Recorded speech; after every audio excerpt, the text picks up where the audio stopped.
Be honest. How many days and nights you've spent on the charts looking for the perfect setup or the perfect pattern, the one that would bring constant gains over time? Have you found it yet? If not, I want to show you a simple and effective forex strategy I have developed over months of research and study, and I will demonstrate how to profit consistently by taking advantage of the dynamics of price and time. This forex strategy is based on two fundamental factors, two elements that leave no room for discretion: price and time. The main advantage of this scalping strategy is the fact that you don't have to spend hours in front of the charts to try to find all the various patterns like flags, head and shoulders, and so on. And you don't have to jump from one time frame to another looking for the conviction that the pattern you have identified is really worth trading. And it doesn't matter if you like trading with indicators or you're a price action trader.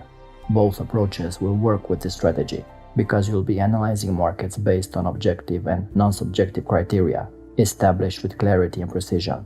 If this sounds good, let's dive right into the strategy. First, let's talk about the time component. Forex is the world's largest financial market and is open 24 hours a day, 5 days a week. However, depending on where you are in the world, days and times may differ due to time zone and daylight savings time. Generally, the opening and closing times of the markets are indicated considering the GMT, meaning the Greenwich Mean Time. And you have to pay attention to the fact that in the various periods of the year, each country can have different time zones.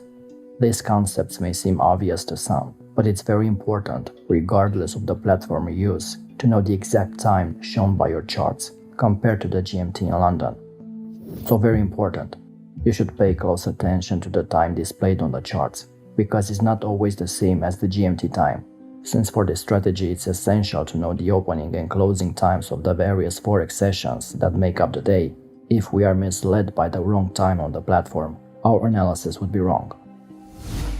The trading day consists of several sessions: the European session, the American session, and the Asian session, also known as London, New York, and the sessions in Tokyo or Sydney. For those who trade forex and specifically trade intraday, it is therefore essential to know the times at which currency exchanges take place on various markets, and especially the times at which multiple sessions are opened at the same time.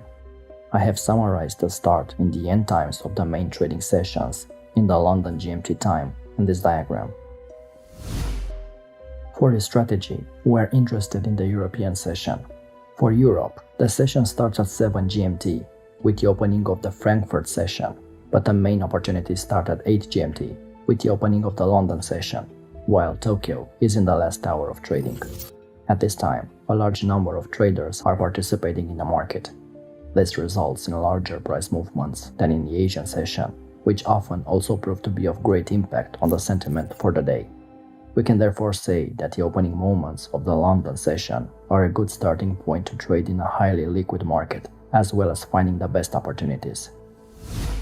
With the opening of Europe, Frankfurt before, and London an hour later, the movements that are generated often create the trend for the day, giving us the opportunity to take advantage and capture a part of it.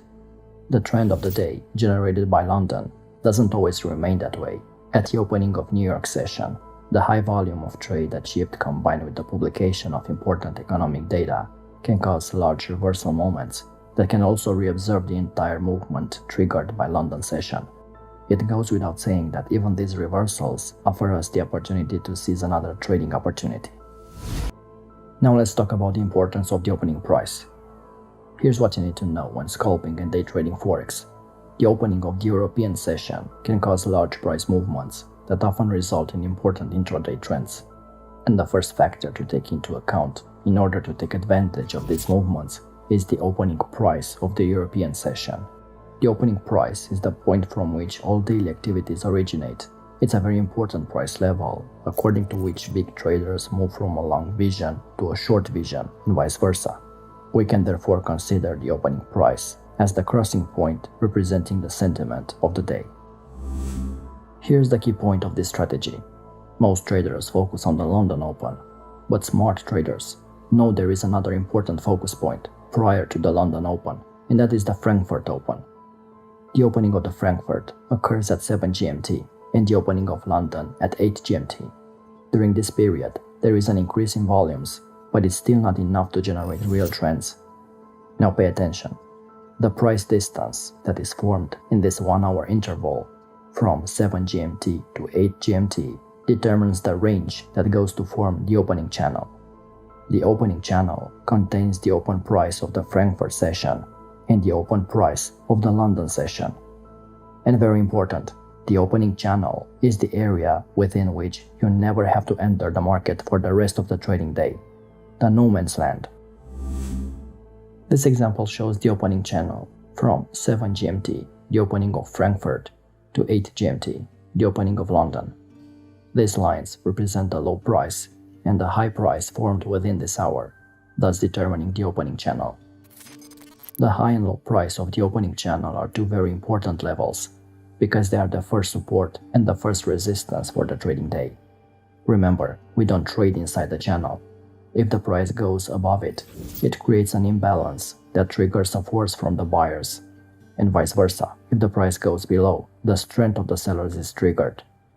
If the price is inside the channel, since there is no imbalance between buyers and sellers, you cannot know which direction to expect, either long or short. This concept remains valid throughout the trading day, during the European session, and even in the first part of the New York session.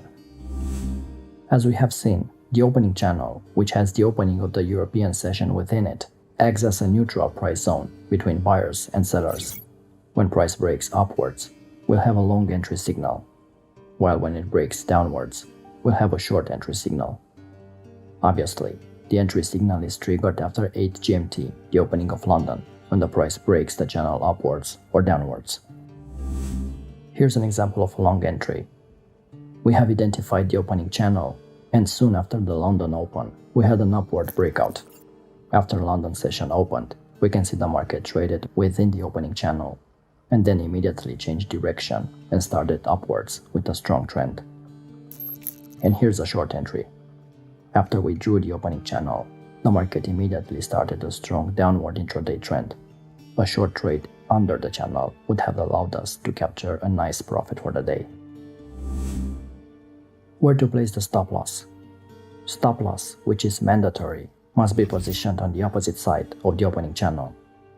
For a long entry, stop loss goes a few pips below the opening channel low, and for a short entry, stop loss is placed a few pips above the opening channel high. The stop loss is positioned in this way because once entered in the market, in a short trade for example, and during the session the price goes back and breaks the opening channel upwards, remaining in the trade will no longer be sensible because the sentiment of the big market players, those who move the markets, passed from short to long, with the high probability that the trend of the day will change. At this point, it's clear that it no longer makes sense to insist on remaining in the market. Where to set take profit levels?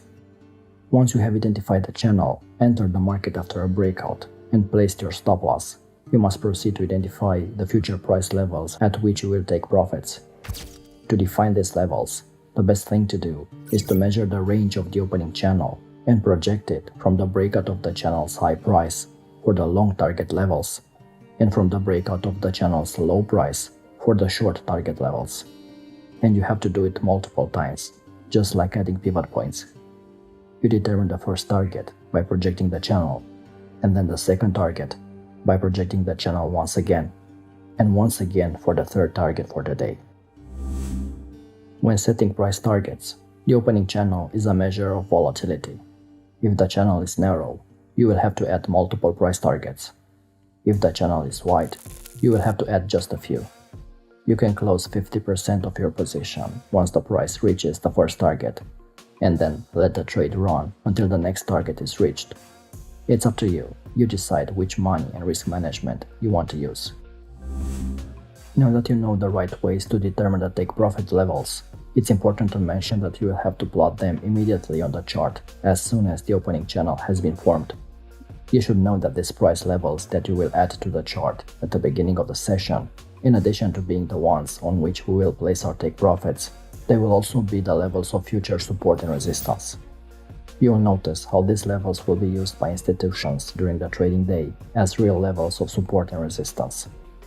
In this chart, I have traced upwards and downwards levels of take profit, and it's evident how the price reacts when it approaches these levels. It's really unbelievable how accurate these levels are. The price bounces several times, reverses, breaks, and retests them. These price targets are very important. Knowing the support and resistance levels for the day in advance, or right at the beginning of the London session, will certainly be a great advantage over the market. The great thing about this strategy is that it has a precise set of rules. You can backtest this strategy easily, and you can implement other types of analysis to confirm the breakout.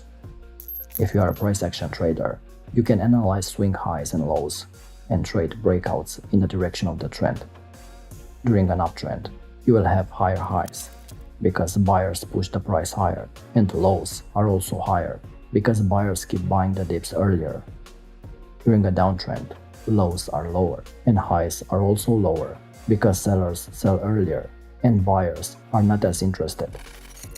So if you spot an uptrend and you see an upside breakout of the opening channel, that's a high probability trade.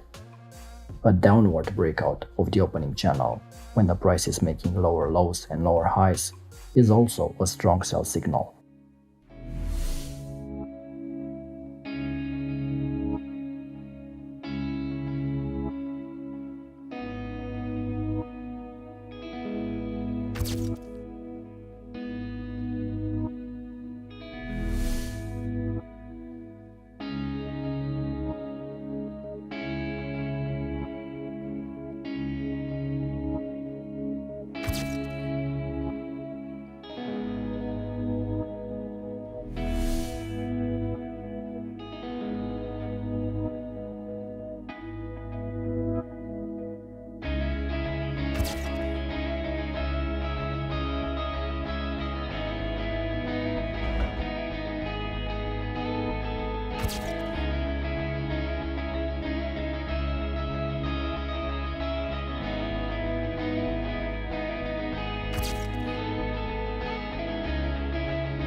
If you prefer confirmation from indicators, moving averages are perfect for this strategy, because they're great to identify the market direction as well.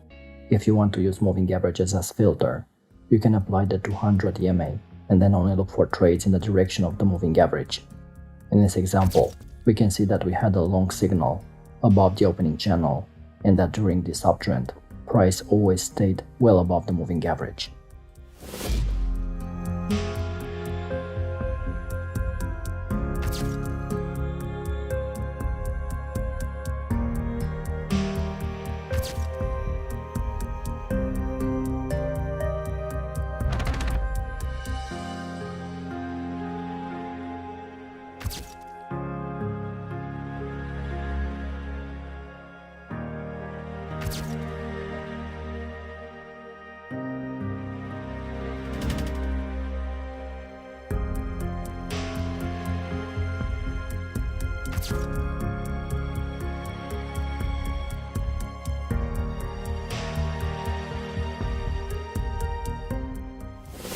As always, if you learned something new and found value, and you want a follow-up video about this topic, leave us a like to show support, subscribe to our channel, and hit the bell icon to stay notified when we upload new videos.